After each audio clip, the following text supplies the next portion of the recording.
Welcome to Chiropractic Roots, the official podcast of the Kansas Chiropractic Association. Here we explore the stories, struggles, and successes of chiropractors across the Sunflower State. In each episode, we interview Kansas DCs to learn how their chiropractic journey began, how their practices took shape, and what lessons they've learned along the way. Whether you're a seasoned professional, a student, or simply chiropractic curious, you're in the right place to hear from the roots of the profession. I'm Dr. Travis Oller, Executive Director of the Kansas Chiropractic Association, and our guest today is Dr. Karl May. So, Dr. May, welcome to Chiropractic Roots. Can you please tell us a little bit about yourself? My name is Dr. Karl May. I practice in the south central part of Kansas. Been a practitioner in Kansas since 2001. Graduated in 99, spent a little bit out in St. Louis, came back to Kansas, and I live in Clearwater, Kansas, which is just outside of Wichita. And then I have a satellite clinic that is located in Harper, Kansas. So I split time between the two clinics. Originally started in Harper in the hospital, which I was working with the practitioners in the hospital, emergent cases and stuff that came down. And that really kind of blossomed into the satellite clinic over here when they built a new regional hospital. I kind of got away from the hospital setting and just went into a private building because of space and locale and everything where they put everything. But yeah, I've been practicing in Kansas for that amount of time. Okay, wonderful. Are you from Kansas originally? I am. I grew up in Emporia, Kansas. Went all the way through my undergrad at Emporia State.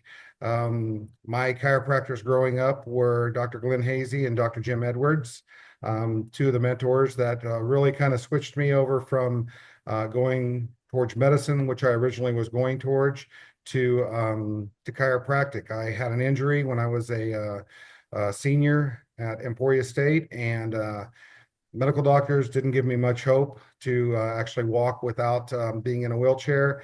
I went to those guys, and honestly, they showed me what the power of chiropractic can do and how it can really alter your life to a life-changing experience.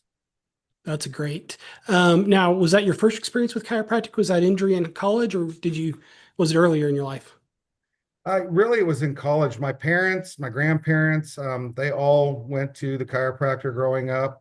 Um, we really uh, we grew up in a generation where we rubbed dirt on it before we went to the chiropractic.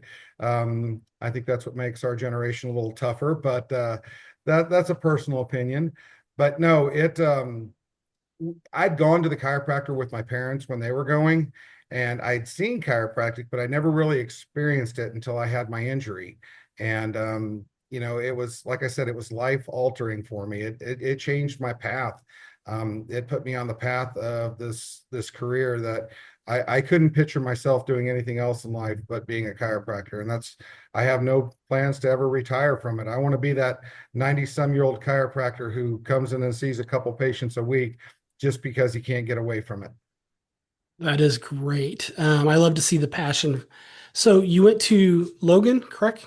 Yes, I went out to Logan out in St. Louis. I actually interviewed every college at the time that was in the United States.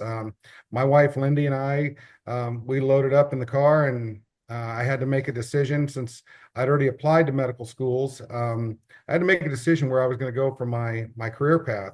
So again, not knowing other than Dr. Hazy and Dr. Edwards both being Logan grads, they were like, "Oh, you need to go to Logan." I'm like, "Well, I value and I trust their opinions," and they were right. But we went all over the country. I liked Parker, I liked Palmer, I liked Cleveland, locale wise, being in proximity to where I grew up. But I had to go where I felt my calling was. And at the time, Logan had some of the most advancements in education.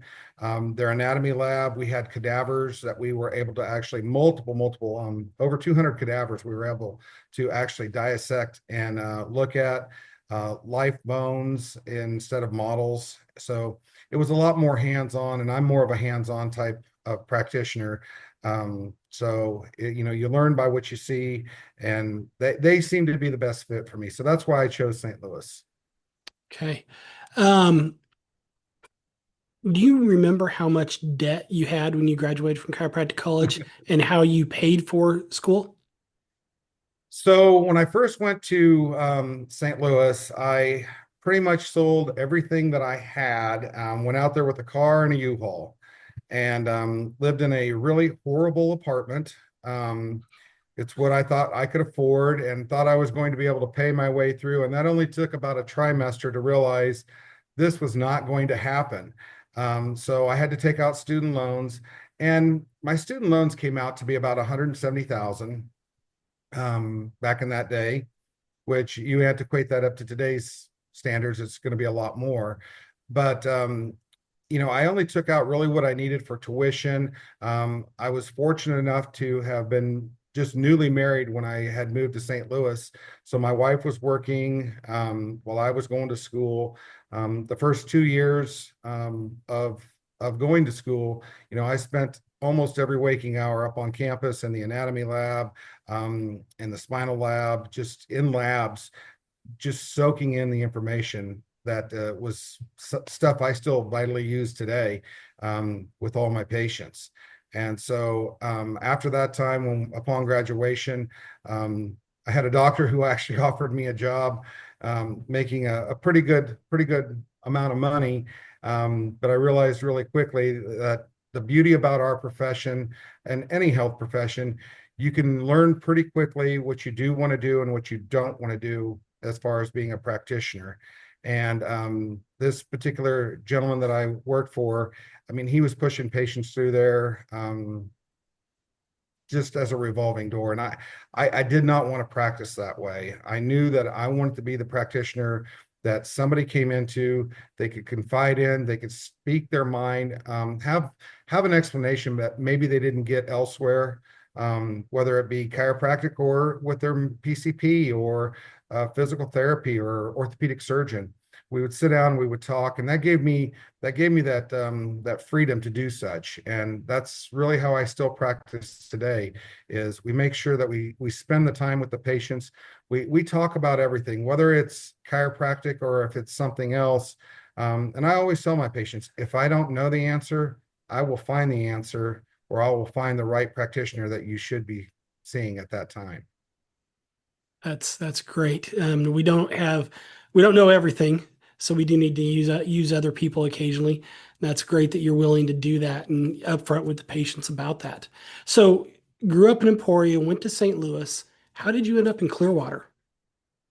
So when we had our first child, my oldest son Parker, he was born with Down syndrome, and my wife and I decided that being in a big that far away from our hometowns city, that was not really right for us. So we decided to come back to Kansas.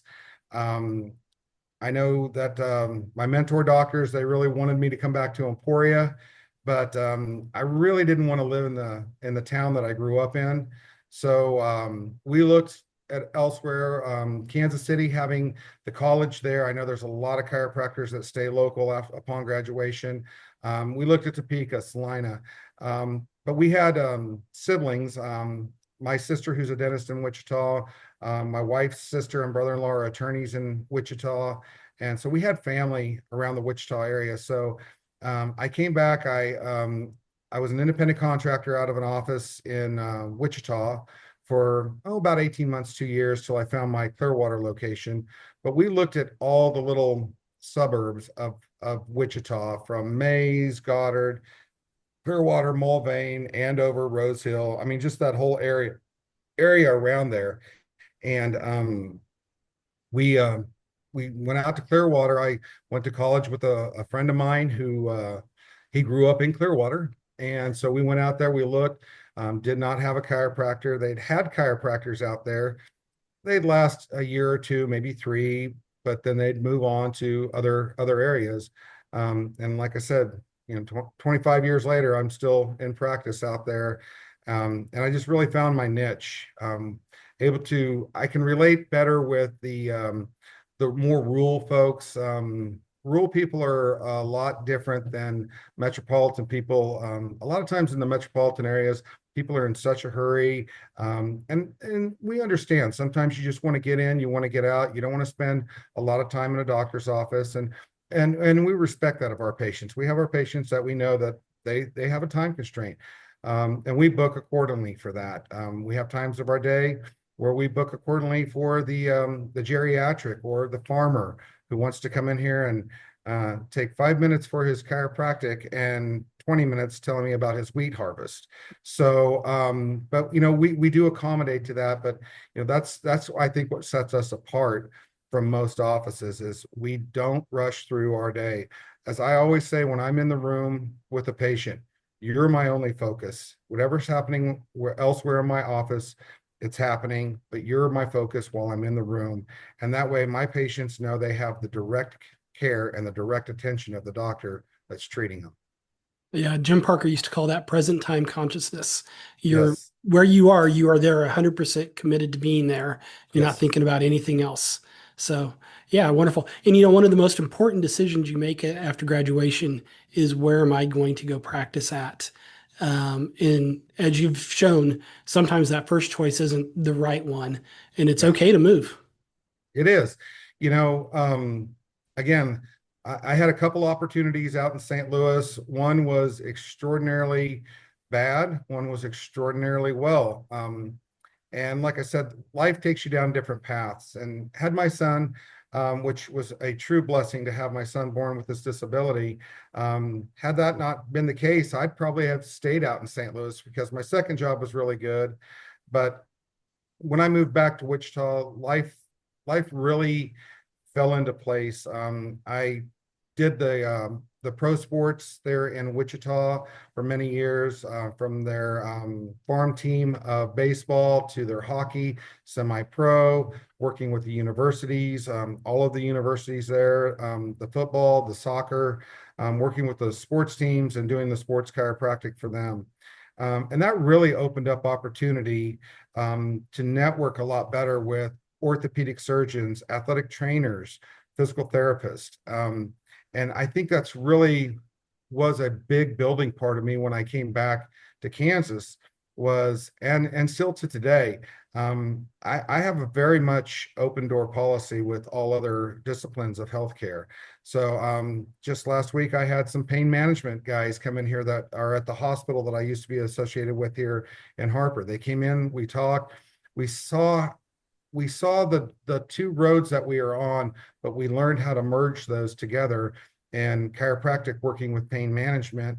And they're excited. They're very much excited. But I've done that through my entire career. We try and find the path that we both can be on to do our disciplines. And at the end of the day, we are benefiting our patients. And really, it's about the outcome of the patient. And if we cannot produce those outcomes, then we need to look and see how we can get those outcomes for our patients. Yeah, the end result is all that really matters to the patient. Can we get them better? Can we get them back to functioning the way they Yes. want to function? And it Yeah. doesn't matter to me, which provider, whether it's another chiropractor or an orthopedic surgeon, pain management doctor, whatever route it takes to get them to where they want to be is the way to do it. So Yes. great. So tell me a little bit about your office size. Do you have any additional modalities, staff? What do you? So in our office, my main office, which is located in Clearwater, Kansas, it's about 3,600 square foot. Um, we have a rehabilitation wing that we do a lot of our therapeutic exercises, teaching our patients how to stretch, how to do things. In that suite, I also, here in the last couple of years, have started doing shockwave therapy. And actually, the company I'm working with, I'm one of the top 1%ers in the country. They've sent me a little award for it, but we what you do is not based upon awards. It's about outcomes. And what I did is I really tracked what we did with that shockwave therapy and was sharing with the company how these outcomes on certain regions of the bodies really were responding. And they really liked that. And so that's probably our newest modality. And it's a healing tool, not really a modality. But we offer X-ray, we offer electrostim, ultrasound, um, spinal decompression. We do nutritional counseling as well. A lot of patients coming in, and I think this really started with the last pandemic that we had. A lot more people are wanting to find a more natural route of healthcare, and not just having to take a medication and having an adverse side effect to that. So that's really exploded in my practice. And I have a couple companies that I work with that they they've been awesome. They've given me the tools, and they've given me even seminars that they're going to be presenting different places around the country, and then have invited me to come to those to actually advance my education further. And so, we're starting. That's kind of a new thing in our office. We as chiropractors, I know some chiropractors do zero nutrition. Some chiropractors are solely based nutrition practices. You got to find what's right for you and what your comfortabilities are. So if a new practitioner is asking, I'm like, be open to what the profession can offer you. Kansas being one of the first chiropractic states in the in the world, it's we can do a lot here in Kansas. Drug surgery and obstetrics. You've said that for years that I've known you, Travis, and I will tell you, take that for what that is. You can do so much to help so many people if you're willing to take the time to learn the things. Whether it be dry needling or acupuncture, nutrition, kinesiology, neurology. There's so many things. If you really just want to go for that, you have the availability to do it. And, you can be as one of my lead doctors in my ground rounds that I do on Tuesdays, have a Tuesday call with doctors all over the country. And, it's be the doctor you want to be, not the doctor that you think you have to conform to. And it's okay if people are not sure on what you're doing. It's up to you to educate them to what you do. And so, I've been helping a lot of doctors, like with the new stem wave that we're doing, or the shockwave therapy. I have doctors call me all the time. How do you do this? How do you market this? How do you make this successful in your practice? And I'm like I said, I don't look at myself as one of the old doctors that we are, but I have become one of those. You and I both weren't gray when we started in this state. We are now. And so if we can pass that knowledge, just as Dr. Hazy and Dr. Edwards did to me, you pass it on to the next generation, and hopefully that sticks, and hopefully they stick with some of the old ways that have been working for well over 100 years. Yeah, back on the scope of practice thing, that is so true. It's the diagnosis and treatment of the human condition in Kansas, with the exception of medication, surgery, and obstetrics. Three things we can't do. It's wonderful here. I think it's the best scope of practice in the nation, I but would that's agree. just me. One of the things that you mentioned really hit with me is this mentorship, and it's kind of two-tiered. I really believe that you need to have a mentor that's been through it, somebody that's been there, that's had to deal with all that, and then a mentor or a peer group that's going through it. And if you've really got to balance it with both of those. If you just have one, you're not getting all of the help and advice that you should get in building your practice. It's great that you've got that you've got both of those. So that's Yeah. wonderful. Yeah. Um, It really is. You you you can't go forward if you don't know where you've been. And a lot of these younger doctors out, 3 to 5 years out, they're still learning. They're just blossoming into what they are going to be as a doctor. And I really feel in our profession that a lot of times we feel like if we call a chiropractor who's down the road or on the other side of town, or in the next town, we're sharing a trade secret, and you're really not, because patients are going to see you because of you as the doctor. And all you're doing is benefiting more than 11% of the country who actually sees chiropractic. You're educating more of those other 89% that's out there. And it's more patients for everybody when we're all doing a good job. And that's really what I try and focus on. when I'm mentoring younger people. And even doctors, I mean, I have doctors who have been in practice longer than me and have called me up and saying, hey, we've been kind of stagnant lately. What have you been doing in your area? And I'm like, hey, this is what we've been doing. It's been working.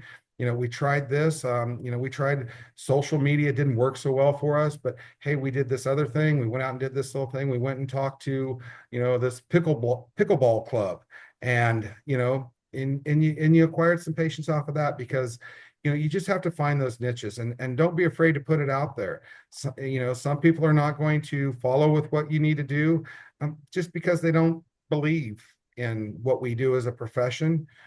But once they experience it, and I can't tell you, I cannot tell you the last week that has gone by where I've not had a new patient in, said, well, I was never going to try chiropractic, but I have a friend who came in and saw you, and I have something similar going on, so I figured I'd just give it a whirl. And I love those patients.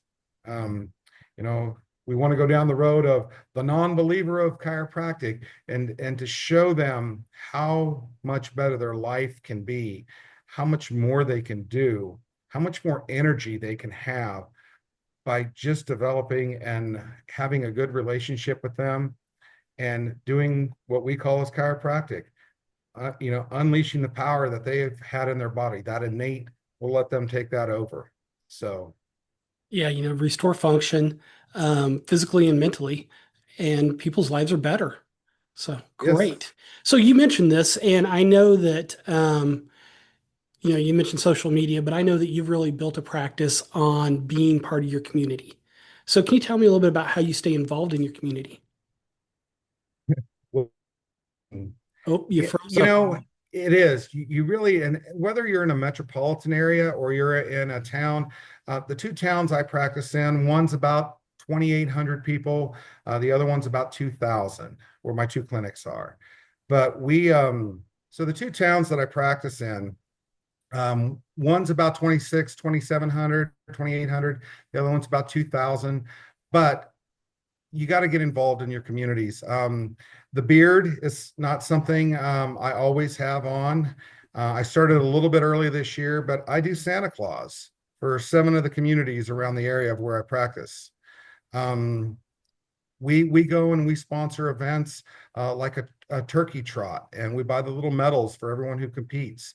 We get involved with what's going on locally as far as if they have events.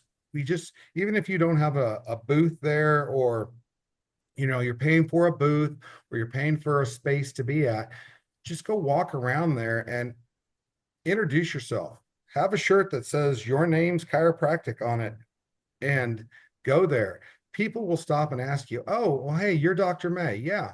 Hey, I've wanted to ask you some questions. And that is the greatest way, is the word of mouth. And honestly, really is a lot of times the better patient that you get into your practice, because when people have heard from friends and family about coming to your office versus somebody who doesn't know you from Adam and saw something on social media or somewhere, a billboard, they really don't know what to expect. But when they come in there, they have a knowledge of what you are, who you are, and what to kind of expect upon that first visit, which cuts so much of the stress down and allows you to perform your duty, your job, with a less anxiety of the patient. Two practices, kids, life, everything involved. And I know you work crazy hours because I've called you and you've been in the office at 7 a.m. and I've called you and you've been in the office at 7 p.m. How do you maintain a work-life balance? Well, that is a very tricky question, because I know some of my patients think they just plug me in the back of the office when they shut the lights off, and then I'm ready to go next morning. Um, my Harper clinic, like this morning, we had patients in at 6:30 this morning, and our last patient in is about 6 o'clock this evening. We generally take a lunch between 11 and 1. I know that's the lunch hour, but that allows us to finish up on any documentation that we're still trying to get finished up on, gives us a little break, grab some lunch, kind of get restarted for the afternoon session. And we do that with both offices. Yes, I work a lot of hours, and that's the beauty of your profession. I mean, for me, I look at this working 12, 14-hour days, some days that I love what I do. I love delivering healthcare. I have patients that call me on the weekends. We have a cell phone that rings. Both our lines ring onto the cell phone. If it's an emergency that you do need to speak to the doctor, you may call this number. If it's something that can wait till Monday, please call us on Monday. But I've had patients call me on holidays. I've gone in at 3 o'clock in the morning on Christmas morning because a patient was putting together a toy for their child and couldn't get off the floor. That's just with this many years of practice, those will run down the road. And I know there's management groups that say, here's when you're in your office, here's when you need to do things, this is how you do things. And they're great platforms. I've looked at all those, but it's hard for me to tell people when they're in distress that, well, it's not on, your time is inconveniencing my time. And I do sacrifice some things family wise, but I make up for it with other things. We are very much avid outdoors people, and we like to go and do things. And when I am out of the country or out of the office, and I will have staff, they will say, Dr. May won't be back in the office till Monday. He's taking a little bit of a break. That's okay too. It's okay to tell your patients that you're not a 24/7, 365. We're not a hospital, but if I'm available, I do come up to my patients in my home office in Clearwater. I've shot x-rays after football games. I've had people Sunday evening take a tumble off a tube on a boat or something. Shot x-rays, done exams. Some outcomes have been good, some outcomes have been, I'm referring you up to the ER. But to know that your patients put that trust in you, that they're going to come to you before they go to the ER. Do I really need to go to the ER, doc? Yes, you really need to go to the ER. That gives you a very good sense of what you're doing as far as a practitioner, because there's so many patients, and I discourage them so much, but they call me their PCP. I am not your PCP, because I am not going to be the person who's going to regulate your medications. I'm not going to be the person who, is going to give you this type of healthcare that you need. I appreciate it, and I can refer you to the necessary specialty, whether, it could be cardiology, it could be nephrology. I will refer you over there because that's what they do. I do what I do, but they know that I have the knowledge and the understanding of where do I need to be at the right time. And so the trust that my patients have with me is more than I could have ever have been blessed with. And it is truly a blessing to have such wonderful patients. Wonderful. So, how do you think chiropractic has changed since you first got into practice? The biggest change, and I guess for me, the biggest change was when I was going through and becoming a chiropractor. And even before that, I have always gravitated to the mentor, the senior chiropractor, somebody who's been in practice longer than me. And back in the day, as it's always said, we did chiropractic. We took our two hands, we placed them upon the body, and we corrected the subluxation, made that interference go away, and our patients got better. And I really feel like today's world, it's more gadgety. I think we've added in a lot more gadgets, if you will. And I'm not saying that these are bad gadgets. I just told you 2 years ago, I pulled in a gadget with the shockwave therapy, and I found that it's probably one of the best devices I've ever invested in. But bringing in a lot more outside entities, I think, decreases you as a practitioner, because you rely more on the gadget than you do about what you do as a chiropractor. And the sole purpose of what we do as a profession is with our hands, in my opinion. And again, that can vary, but I mean, this is with no disrespect to people who do strictly acupuncture or do other things. This is with respect to chiropractic as a profession. Whether we go back to our green books and we go back to the origination at Palmer College, every college has their own philosophies. I know Cleveland, Logan, Parker. You went to Parker, right? They all have their own philosophies. But at the end of the day, it's having those philosophies all founded and based in chiropractic. And I'm really seeing the change that a lot of universities, a lot of educational, even seminars that I go to, are losing the foundation of chiropractic. And you really need to focus on chiropractic. Because, I mean, if I tell people this all the time as well, if I wanted to be a medical doctor and I wanted to do medicine, I need to go back to school and become a medical doctor. I don't want to do that. I love doing what I do.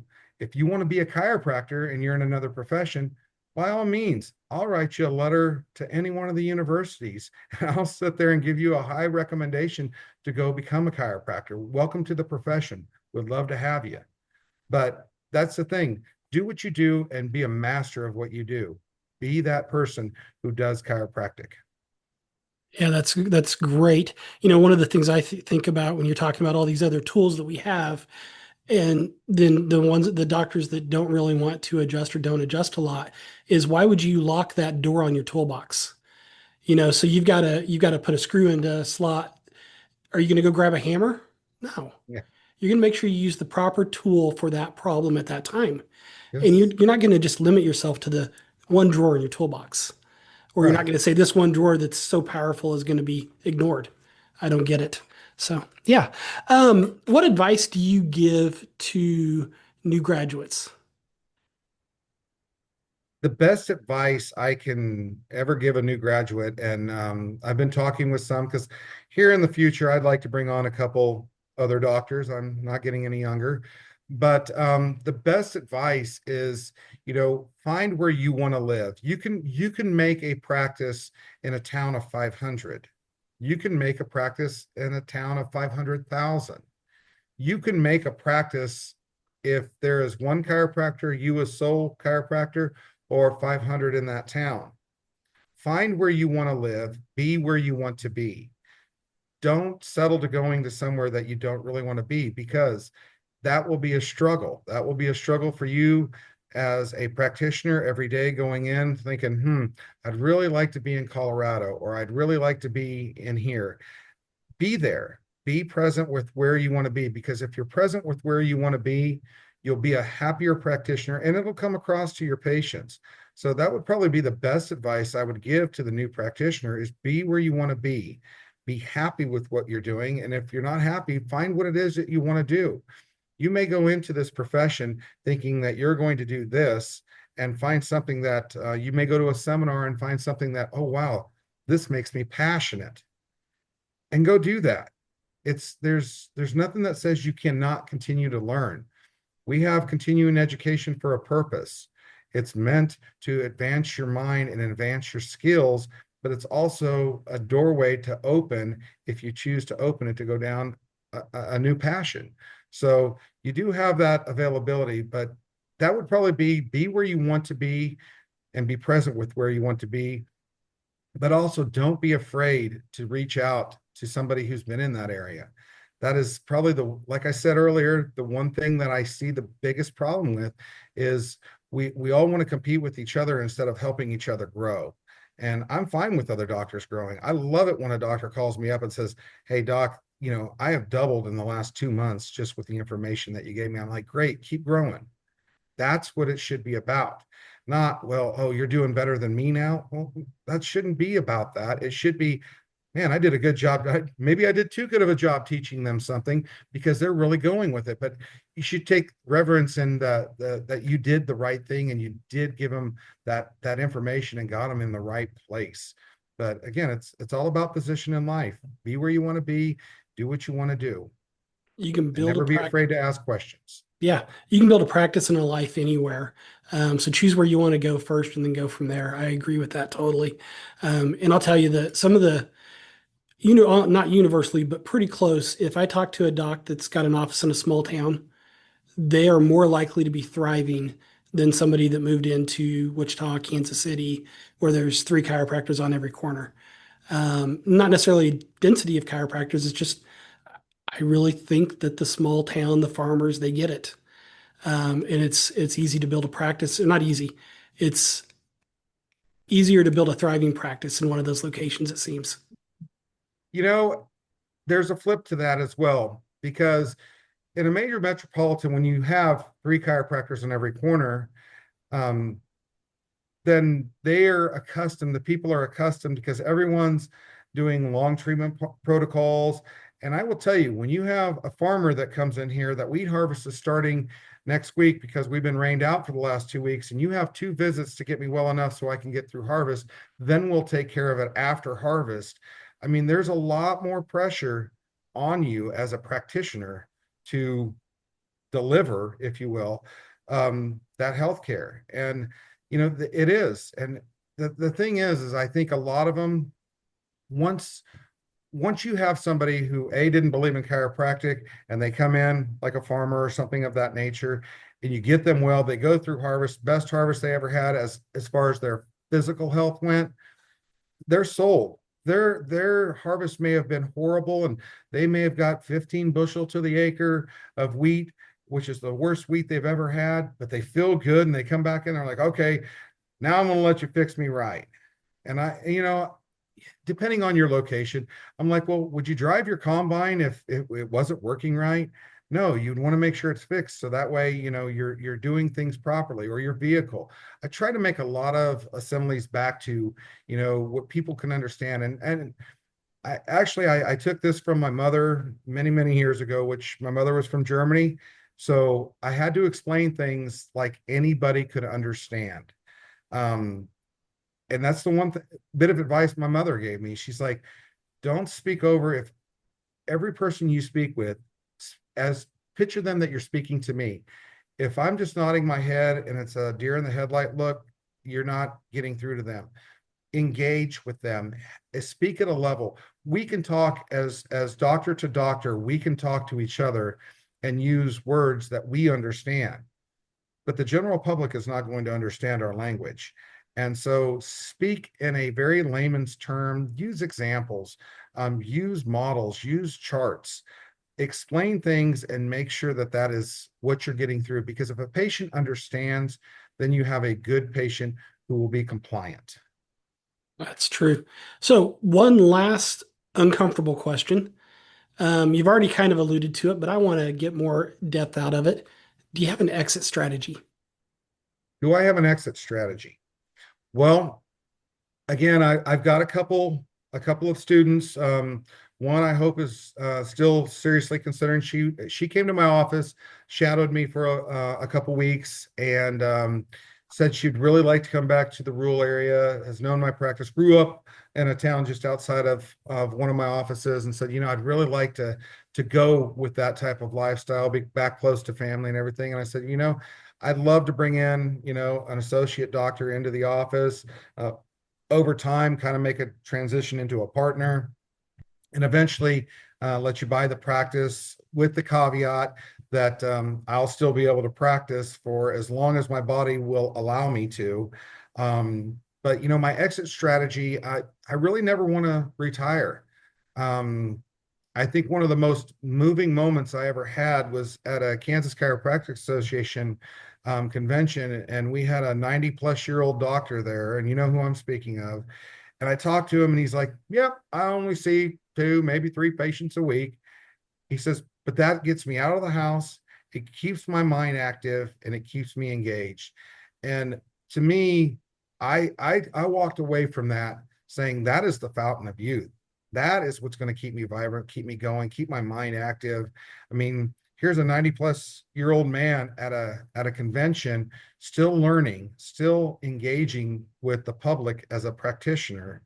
And that really moved me. That moved me to the point that I want to be that guy. I want to be that person who, maybe I slow down, maybe I slow down, um, don't work from 6 in the morning till 8 in the evening. By the time I'm done with charting and getting everything else done, maybe not do that for the next 20, 30 years, maybe slow that down a little bit. But I really have no desire to really get out of the profession per se. I really want to, as long as the good Lord lets me keep delivering my tool, my gift to people, and I'm able to do so in a proficient and a very high standard of quality of care, I'm going to keep pushing forward because this is the path that I was meant to be on, and it just unfortunately took an injury to put me on the road. I could be Dr. May MD, but I'm very proud to be Dr. May DC. Wonderful. Thank you for sharing that. So the last two questions I consider fun, but I don't know if everybody else does. And the first one's pretty difficult because I know you're an open book with your patients. But is there anything that your patients might be surprised to learn about you? Outside of the office, outside of a professional setting, I'm quiet. And I know that's really hard for people to, anybody who knows me, you've known me a number of years. When I'm engaged, when I'm passionate, I'm engaged, I'm passionate. I let my passion throughout the offices, throughout organizations I have served with. I'm either all in or I'm not. And it takes a lot for me to walk away from any situation. But outside of my office, again, being the avid outdoorsman, um, my office has a lot of taxidermy in it, has a lot of wilderness. My Harper clinic looks like a hunting lodge, but that's part of the how people know me. But outside of here, um, yeah, I like the quiet. I like to just sit down and read articles. Just have the down quiet time. And I talk all day long. I tell my wife Lindy this all the time that I talk all day. So if I'm quiet at home, it's not that there's anything wrong. I talk all day and I like to just kind of shut that down. So I think that would surprise people about me that when I am on my downtime away from the office, away from the public, away from my professional setting, I am pretty quiet. Right. Last question. And I'm going to make a caveat here. If healthcare is not an option at all, MD, DC, what would have you been doing? What would you be doing now instead? That is a good question. Because I've never really, I knew from an early age, I mean, a very early age, I wanted to be in healthcare. Again, that's why I was going to go the medicine route. Through high school, I took every science math class. In college, I took every science class that Emporia State had to offer in the biological departments. Um, it probably would be something outdoorsy. I mean, I don't know, park ranger, game warden, something that would keep me in the outdoors. Because really, when I'm not in my office, I love being in the outdoors, whether it be at the lake or be hunting somewhere in the world. I mean, that's a very much passion of mine. I love the outdoors, so it would probably be something outdoors related. But you know, even at that is such a far second to whatever I would want to do because, like I said, this has been my calling, and this is what God's meant me to do. So I've listened and have followed that path. Well, Dr. May, thank you for joining us today on Chiropractic Roots. Before we end, though, is there anything else you want to add? The biggest thing I would say, and you didn't really cross this, but not just your new doctors, not your doctors that have been out 5, 10 years. I'm talking your doctors who've maybe been around for 30, 40 years. Get involved. And I'm not just saying get involved with your local church or your local Lions, Masons, what have you. Get involved with your profession. Whether it be a local, like I said, in Wichita, Kansas City, Topeka, there's a lot of chiropractors. Get a group together. Whether they're members of an association or not a member of an association, get together. We'd like to have you be members, but that's the plug I would put into that. But I would say get involved, but just not get involved there. Get involved on a national level. If you've never been to Washington, D.C., on our legislative days, that's an eye-opening experience. Go to seminars from other schools, network with other doctors. Really, right now with what I'm doing with this shockwave company that I'm associated with, we have a call every Tuesday. It's supposed to last a half hour. It usually lasts about an hour. But, I'm networking with not just chiropractors, but with physical therapists, orthopedic surgeons, medical doctors. I'm networking with all these people, and really, we all have a lot of the same problems. We just have different approaches to it. But get out and get involved. Get in a group, and it doesn't have to be a paid marketing group. It could be just a group of 4 or 5 of you that get together once a month, sit down, talk about chiropractic, talk about cases. If you got something that's going, not the direction you want in your office, talk with them about it. Maybe they can help, but just get involved. Sitting behind your desk, scratching your head and wondering why things aren't going the right way in your office is typically the hardest thing for doctors, and that's why people lose passion. If you get involved, you'll recreate the passion, and if you have the passion, you'll have a good, successful, happy practice, one that you want to show up every morning at 6 o'clock in the morning and not leave until the last patient walks out. Thank you so much for your advice today, Dr. May. Have a great day. Thank you very much for having me on today, and I appreciate you doing what you do for our association. Take Thank care, you. Travis. Thanks. Bye. Thank you for tuning in to Chiropractic Roots, brought to you by the Kansas Chiropractic Association. If you enjoyed today's episode, be sure to subscribe, leave a review, and share it with a fellow chiropractor or student. To learn more about the KCA and our mission to support chiropractic in Kansas, visit kansaschiro.com. Until next time, stay grounded, stay growing, and keep adjusting.